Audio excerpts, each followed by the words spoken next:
The wedding day. The only thing John left behind after failing to return home was a farewell letter in an envelope. It read as follows. I made a huge mistake at work and got fired. I'm no longer worthy of making you happy. No, a guy like me has no right to keep living. That's why I'm disappearing from your life, Michelle. I'm leaving my parents' inheritance to my only family, Amanda. She's still out there doing her best, and I worry about her. I've already signed and sealed the divorce papers included. Please file them while I'm still alive. Fired from work. But why? John had always taken pride in his work. I needed to find him quickly. However, 5 years later, I was attending my best friend's wedding at a New York wedding venue. And there, in a tuxedo, I saw a man. As I looked closer, I realized it was John.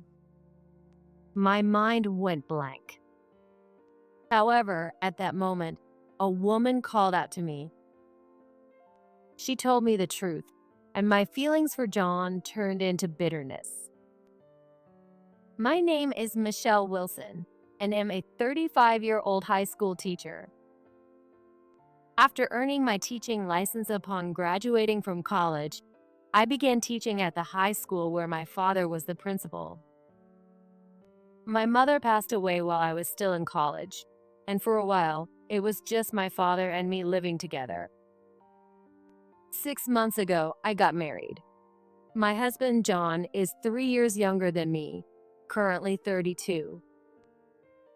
We met when I was in my 3rd year as a teacher. In the class I was assigned to as a freshman homeroom teacher, John's younger sister, Amanda, was one of my students. But Amanda dropped out only 3 months after enrolling. That was because her parents passed away shortly after she enrolled. I recommended she apply for financial aid, but she refused. Amanda said she couldn't stand being pitied by her classmates. Most of the students at our school came from wealthy families. Amanda was no exception. Both of her parents worked at top-tier companies. That's probably why she didn't want to be seen as someone different from everyone else. In reality, the way the other students looked at Amanda grew colder. They treated her as if she had suddenly become someone who didn't belong in their world. Given that, it was understandable that she felt uncomfortable at school. Still, I tried convincing her several times, but Amanda was firm in her decision and submitted her withdrawal papers. Even after that, I was worried about her and went to check on her at home, but the only one who greeted me was her brother, John. When I asked about Amanda's situation, he responded bluntly. Amanda said that since she dropped out of high school, it was hard to find a job in our hometown, so she moved to the city where there are more opportunities. There was no way for me to contact her directly. With that in mind, I visited John several times, as he was the only one who knew about Amanda's situation. At first, John responded with an annoyed expression, but over the years, he gradually started sharing updates about his sister. Then, about a year ago, when I visited to ask about Amanda, John said this to me. Thank you for worrying about Amanda all these years. Honestly, at first, I thought you were just a nosy teacher. But I was drawn to your kindness and how much you care for my sister. If it's okay with you, would you consider dating me with marriage in mind? It was an unexpected proposal from him. I never imagined John felt that way about me. At first, I hadn't been conscious of it at all, but before I knew it, I had started to have feelings for John. So, I gladly accepted his feelings and we began dating. 6 months later, we got married. John, a local journalist, had an irregular work schedule. And since I was the advisor for a school club, I spent weekends at practice and tournaments. Even though we were married, we hadn't had the chance to hold a wedding ceremony. But as the principal's daughter, there were expectations. My father insisted that we hold a proper wedding, so I brought it up with John. Hey, John, I have to maintain my dad's reputation at work, so I really want to have a proper wedding. My colleagues keep asking me when the big day will be. I know your job keeps you busy, but can't we figure something out? When I asked him, John gave a slightly uncomfortable look and replied, Well, I'll try to talk to the company and see if I can get some time off. John's tone was indifferent. I figured it must be difficult for him to take a long break due to his work. A wedding requires a lot of preparation, not just the big day itself. Thinking about it made my head spin. To make things easier for John, I decided to limit the guest list and have my father help out with the preparations as much as possible. We chose a venue, the same public service hotel where my parents had their wedding. Since my father and I knew many people there, the preparations would go smoothly. I asked John to come only when his presence was absolutely necessary, like for fitting his suit, to avoid disrupting his work. However, even for the fitting, John said, anything's fine, and didn't show up. In the end, I had no choice but to choose the groom's suit myself, based on his height and build. As the wedding day approached, John came home late every night. I wondered if something had happened at work. With those worries weighing on me, the wedding day finally arrived. The night before the wedding, John didn't come home. There wasn't even a phone call. I reassured myself that he would show up at the venue on time. I informed my father that John hadn't returned, and he came over that morning concerned. John didn't come home. What's going on? No matter how busy he is as a journalist, his company would at least let him attend his own wedding. Hearing that, I realized how strange it was. Come to think of it, John hadn't invited anyone from his company to the wedding. No matter how busy his workplace was, at least one of his supervisors should have attended. But it wasn't just his colleagues. He hadn't even invited his only family member, Amanda. John had said, "My sister's job situation is unstable, so attending the wedding isn't a priority." It all felt like I had forced the wedding on him for my own convenience. A wave of anxiety swept over me. Would John really show up at the venue? But there was no point in dwelling on it. I decided to get ready and head to the venue early, even if it was just me. With that in mind, I began getting dressed in the bedroom, and that's when it happened. As I sat down in front of the dresser to fix my hair, I noticed a white envelope placed on top of it. Written in bold ink were the words, "Farewell letter." Panicking, I tore the envelope open. Inside, there was a letter and divorce papers. The letter, written in John's handwriting, said the following. I made a huge mistake at work and got fired. Am no longer worthy of making you happy. No, a guy like me has no reason to keep living. That's why I'm disappearing from your life, Michelle. I'm leaving my parents' inheritance to my only family, Amanda, because she's still trying so hard on her own, and I'm worried about her. I've signed and sealed the divorce papers. Please file them as soon as possible while I'm still alive. It seemed that while I was away, John had returned home briefly to leave the letter and then left. But just because he got fired. Why? John had always taken pride in his work. I had to find him as soon as possible. Just then, my father walked into the room to check on me. What's wrong, Michelle? You look so pale. Startled by his voice, I turned around and accidentally dropped John's letter on the floor. Noticing this, my father quickly picked it up and read it. After reading it all the way through, he looked at me with a serious expression. Let's call the venue right away and cancel the ceremony. Don't worry.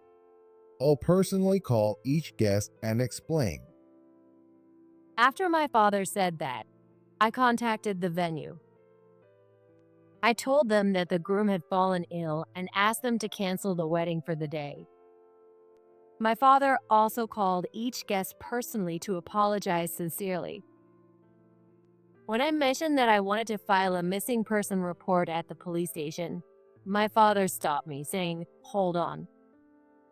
"Why, Dad? We need to find John quickly." Don't you think something's off? Even though this wedding was mostly for your side of the family, John didn't invite a single guest of his own. There might be a reason why he disappeared so suddenly. I had thought it was strange too. But weddings are usually centered around the bride's wishes. Maybe John didn't invite anyone from his side because he never intended to have a wedding in the first place.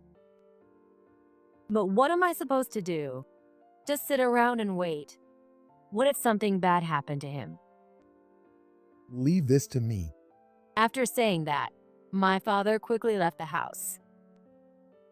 He told me to stay put, but I couldn't just sit and do nothing.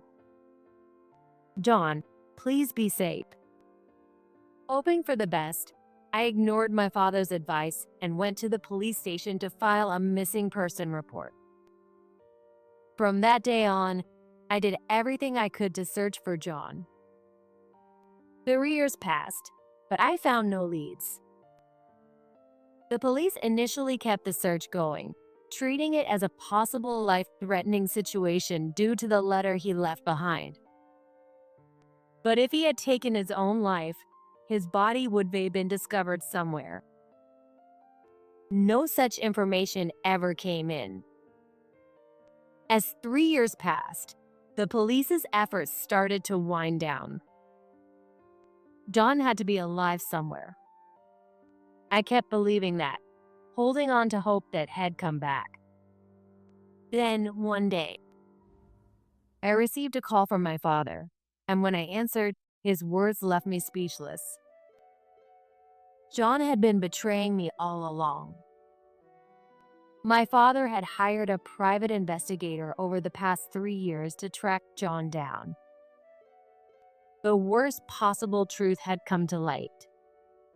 My father urged me to file the divorce papers John had left behind immediately. Still, I didn't want to believe it until I saw it with my own eyes. Even if the investigator's report was true. Another 2 years went by. It had been 5 years since the day we were supposed to hold a wedding ceremony. There was still an empty hole in my heart. I was so tired of waiting for John that I had no strength left to keep moving forward. For those 5 years, I poured myself into my work as a teacher, trying to stay grounded. I'd been a high school teacher for 13 years now. My time was solely filled with work, but I managed to make a close friend among my fellow teachers. She recently decided to leave her job and marry a man from New York. I received an invitation to her wedding, but part of me was hesitant to travel to New York. Still, it was an important invite from a dear friend. I decided to attend with gratitude. And finally, the day arrived. It was a popular wedding day with several ceremonies happening at the venue. One couple in particular caught my eye. There were no guests, just the bride and groom standing alone. No, there was only one woman who seemed to be a guest. I could hear whispers from other guests speculating as they glanced over. It seemed that couple was in a common law marriage. I overheard someone say that one of them couldn't legally marry due to certain circumstances. I found myself watching the couple with curiosity. Then I gasped. The groom in the tuxedo. As I looked closely, I realized it was John. The circumstances must have been because he and I were still legally married. What my father had said 2 years ago, it had all been true. According to him, John had run away with another woman and had been living with her ever since. At the time, I couldn't accept it. I loved him more than anyone. My mind went completely blank. Then, I heard a woman's voice behind me. Michelle. I turned around, and standing there was the only guest who had attended John's ceremony. It was Amanda. At first, I didn't recognize her because of her makeup, but as I looked closely, I could see traces of her high school self. Amanda, is that you? When I asked, Amanda covered her face with both hands, sat down, and began sobbing. Michelle, I'm so sorry. Watching her apologize through her tears, I couldn't help but wonder what was going on. Amanda, please, look at me. Can you tell me what happened? I gently rubbed her hunchback as I spoke. Slowly, she lifted her face and replied. It's all my fault. John misunderstood when I dropped out of high school. He thought you were to blame and tried to get back at you. Because of that, you ended up suffering so much, and I couldn't even apologize. Amanda continued to cry, but I couldn't understand what she meant. Anyway, if we stayed here, John would overhear everything. If the story about him seeking revenge on me due to some misunderstanding was true, it would be better to talk things through in a quiet, private place. With that in mind, I arranged to meet Amanda behind the venue after the wedding ceremony we were attending was over. Then, I returned to the hall where the wedding I was invited to was taking place. But Amanda's words lingered in my mind. I couldn't focus at all. Thankfully, I wasn't scheduled to give a speech. Even so, one of my colleagues sitting next to me noticed my distraction and mentioned that I seemed out of it the whole time. I felt like my best friend, the bride, kept glancing at me with concern. On such a joyous occasion, I was completely out of it. I felt so guilty for worrying the friend who had invited me. As soon as the wedding ended, I stood up quickly. I told my colleague that I was meeting someone and headed to where Amanda and I had agreed to meet. But when I got there, Amanda wasn't alone. 2 other people were standing with her. John? I whispered in a trembling voice, pointing at him cautiously. Not only was my voice trembling, but my whole body was shaking. Standing there was John and the woman he was in a common law marriage with. Having just finished the ceremony, still in her wedding dress, she firmly grabbed Amanda's arm. When Amanda saw my face, tears started streaming down her cheeks. Michelle, I'm so sorry. This wasn't supposed to happen.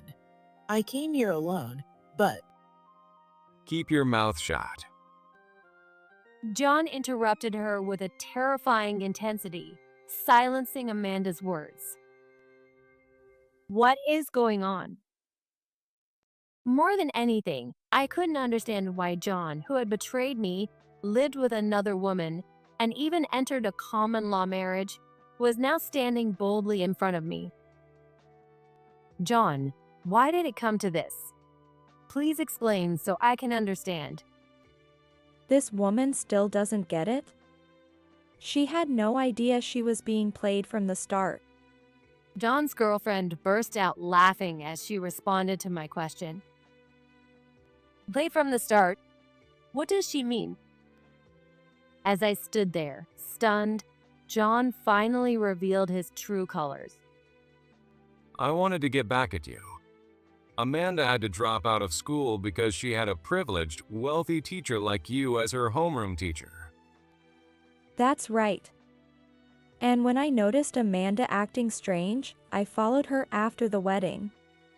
Imagine my surprise when I saw her meeting the woman John was trying to get revenge on. You've got guts, I'll give you that. John's girlfriend glared at me with a look of pure contempt, as if I were the enemy. Revenge? What exactly did I do? John, stop it. You've got it all wrong. Amanda tried to intervene, but John's girlfriend cut her off. With her mouth covered, Amanda struggled and broke free, raising her voice. John, you blamed Michelle for not standing up for me when I dropped out, but that's not true. I left school because I wanted to. Yet you used that as an excuse for revenge, got married, and then ran off to New York to be with Susan after 6 months. Why didn't you listen to me? What? So that's what happened. In other words, I had been deceived into marrying John. Realizing that everything went dark before my eyes. I had loved him and waited for him. I had searched for him all this time, and yet this was too cruel. The sound of rustling came from the shadows. I've heard enough, John. My father stepped forward as he spoke. Dad, why? How are you here? When I asked, my father revealed that he was still having a private investigator look into John's current situation. The woman with John was named Susan. She had been 2 years behind John in middle school and admired him. When Susan was in her senior year, Amanda had joined the same school and ended up in the same club as Susan. So that's why Amanda was close to Susan. At first, Susan had flattered Amanda, who was the sister of the senior she admired. For example, when Amanda was scolded by other seniors, Susan would defend her. But in return for her kindness, Susan demanded that Amanda set her up with John. Amanda couldn't refuse Susan's requests, as Susan was originally known as a scary senior. Amanda asked her brother John to date Susan, and John agreed willingly because it was an important request from his beloved sister. Susan was delighted, and the two had been together ever since. In other words, John had kept his relationship with Susan a secret when he married me. He only married me as part of his plan for revenge, intending to betray me 6 months later. He knew that disappearing on the day of the wedding would cause me the greatest pain. Leaving a farewell letter was just another way to throw me into panic. From the very beginning, he had calculated everything before approaching me. My father hadn't relied solely on a private investigator to uncover John's past. He had also reached out to former classmates from the same middle school John attended, many of whom had graduated from our high school. My father had a wide network and was trusted by everyone. Whenever he reached out to people, there was always someone willing to help. After finishing his explanation, Amanda apologized to me. Michelle, I should have told you about John's plan much earlier. I'm sorry. Susan threatened me. She said that if I said anything, she'd take his inheritance and run away. Hey, don't you dare say another word. Susan frantically tried to stop Amanda. The inheritance must have been the one John mentioned in his farewell letter, his parents' estate. I thought he intended to leave it to Amanda. But that, too, turned out to be a lie. John had kept the entire sum for himself to support his life with Susan. While Susan looked panicked, John glared at her with anger. Susan, were you planning to blackmail Amanda and run off with the money? It was just an example. Wouldn't you have been in trouble if Amanda had blabbed about your plans? I was doing it to protect you. You should be grateful. Example or not, I could never forgive them. Susan had worked with John to carry out his twisted scheme. They had no idea how much they had hurt me. John had acted without ever trying to listen to Amanda, while Susan had silenced her for the sake of their revenge. How could these two be so despicable? Overwhelmed with rage, I shouted with every ounce of strength I had. Enough, both of you. Sure, maybe I couldn't support Amanda enough as her teacher. But John, you claimed you were worried about your sister, yet you never even tried to understand how she really felt. Amanda decided to leave school on her own because she wanted to live independently. You misunderstood that and sought revenge on me? You were completely in the wrong. And Susan, you just found it amusing and went along with it, didn't you? What you both did was inhumane. How do you not see that? My sudden outburst left John and Susan frozen in place. Seeing them like that, my father let out a quiet chuckle. He looked like he had something to say. Oh, by the way, since you had a common law marriage, it seems no one showed up at your wedding. But weren't you expecting your co-workers to gather for the after party? What? How do you know that? John asked with a puzzled look on his face. I couldn't help but tilt my head in confusion as well. Why would my father bring that up at this moment? And with such a confident grin, no less. John, the company you're working for in New York, the CEO is actually one of my former students. I ran into him on my way here. John was left speechless by my father's words. No wonder. He had just found out that the father of the wife he abandoned knew his boss. And if the CEO found out John had deceived his mentor's daughter, the consequences would be dire. John opened his mouth, trying to speak, but no words came out. Then my father pulled out his phone. For some reason, the phone was already on a call. He held it to his ear and started speaking. Oh, did you hear all that? Oh, I see. I'll let John know. See you later, Tom. Wait, Tom? You don't mean? John asked with a shocked expression, and my father smiled slyly. Yep, Tom, the CEO of your company. He said he's canceling the after party. Wait, you mean you had the call running the whole time? My father nodded lightly. Then he began explaining the details of his earlier encounter with Tom, the CEO of John's company. My father had come to New York on business that day. While walking, he had run into Tom, his former student, and invited him out for drinks.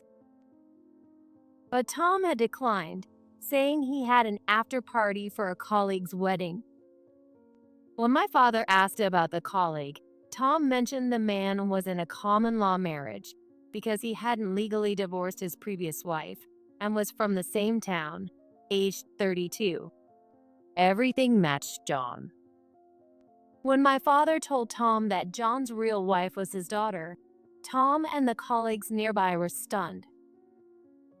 Upon hearing that John was holding a wedding at the venue where I was, Tom headed straight over. As soon as my father spotted John, he called Tom on his phone and kept the call connected, letting him hear the entire conversation. Even I couldn't hide my surprise at how far my father had gone for me. John, caught in my father's trap, suddenly let out a strange cry. No. What am I supposed to do now?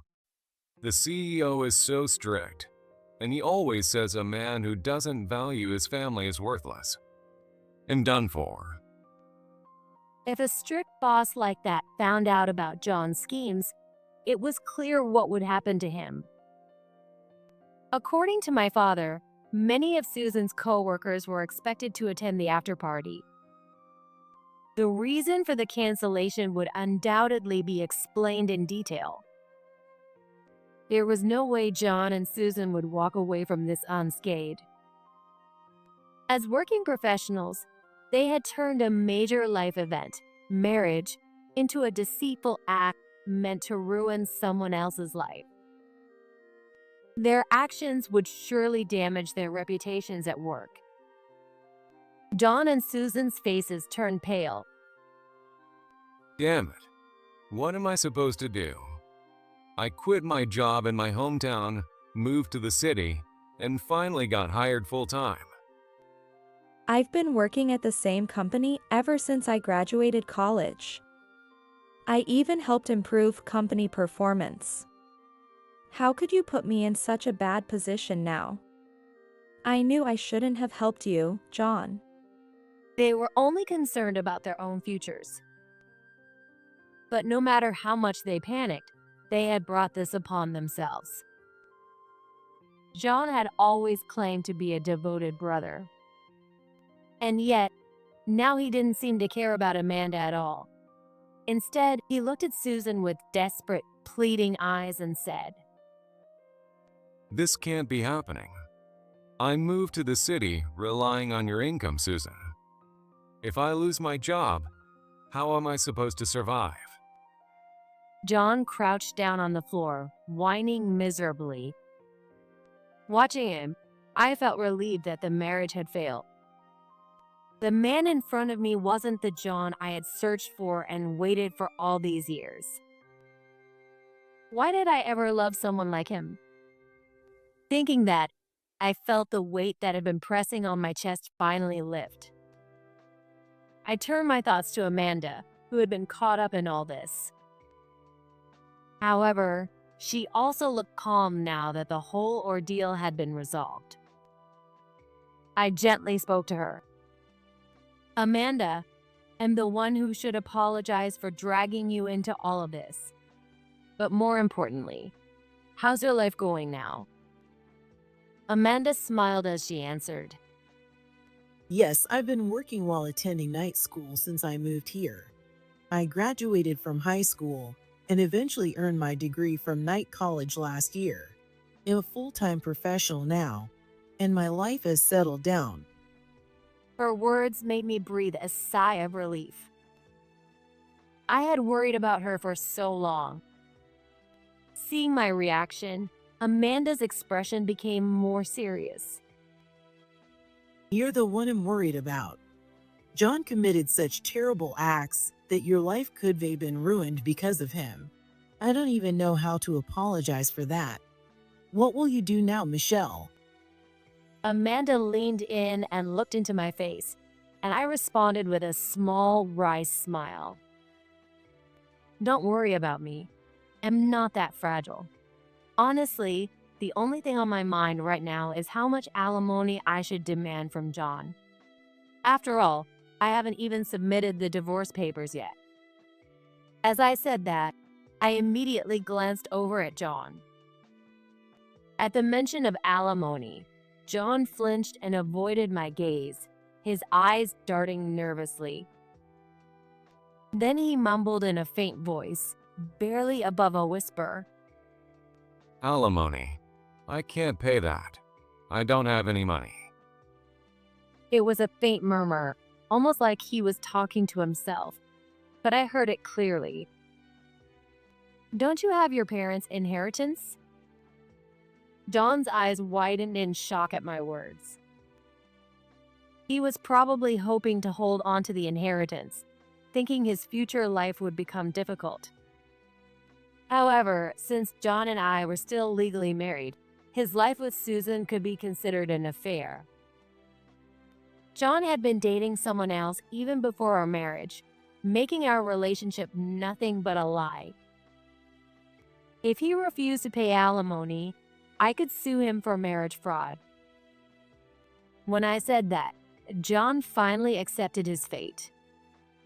Of course, if I pursued a marriage fraud case, Susan would be implicated as a co-conspirator and would also be liable for alimony.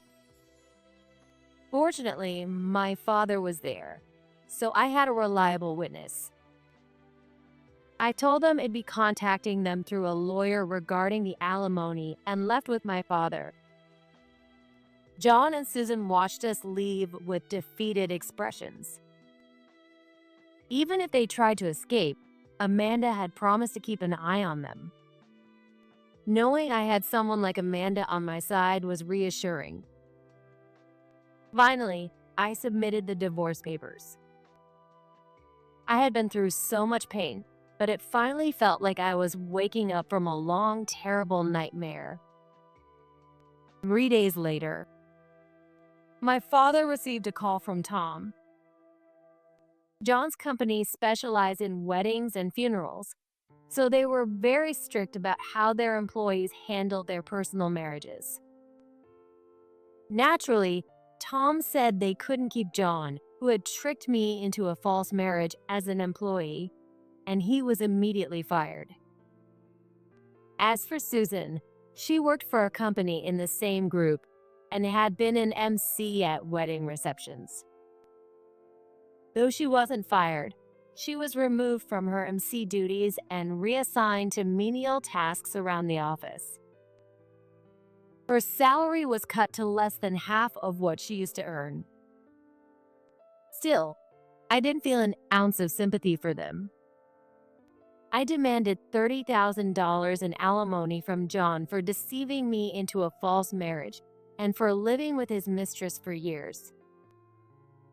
I also demanded $20,000 from Susan as compensation for the affair. The two of them paid the full amount at once from John's parents' inheritance.